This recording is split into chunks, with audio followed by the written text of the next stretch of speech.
Hello guys नमस्ते डोकदिया finally अहिले चाहिँ म यो इपोमा छु इपोबाट पनि तपाईँको ल यहाँबाट चाहिँ 40-50 किलोमिटर उता एउटा यो के भन्छ बिडोट तापाक भन्ने ठाउँमा चाहिँ एउटा जेल रहेछ।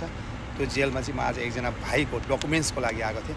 डकुमेन्ट्स सबै रेडी भयो। अघि नै त्यो भित्र नि मैले भिडियो बनाएको, तर अलिकति डर लाग्यो त्यहाँको भिडियो हाल्न चाहिँ। भरे के थाहा होइन, भोलि चाहिँ आएको किन हालिस् भनेर भन्यो भने त गाह्रो हुन्छ नि। त्यसले गर्दाखेरि सो त्यो भाइको फ्लाइट भने चाहिँ 23 तारिकको फ्लाइट भइसकेको छ। 23 तारिकको फ्लाइट बुक भएको छ। सो 23 तारिक भाइ जाँदैछ। यही नै हो अब सोसल वर्क भने जस्तै होइन, कुनै पनि एउटा दुःख पाएको नेपालीलाई सहयोग गर्न पाउनु नि सबभन्दा ठुलो कुराहरू जस्तो लाग्छ।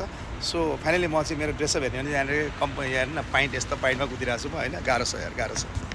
सो आजको कामको लागि चाहिँ फाइनली म मात्रै होइन, हामीसँग यहाँ त सुरेश सर पनि आउनु भएको छ। मेरो लागि सुरेश सरले हरेक कुरामा साथ सपोर्ट यही नै सबभन्दा ठुलो कुरा हो होइन। सरजीको ठुलो देन छ, थ्याङ्क यू सो मच सरजी। र अब फाइनल त्यही हो, अब भाइ चाहिँ नेपाल 23 तारिक जाँदैछ। सो राम्रोसँग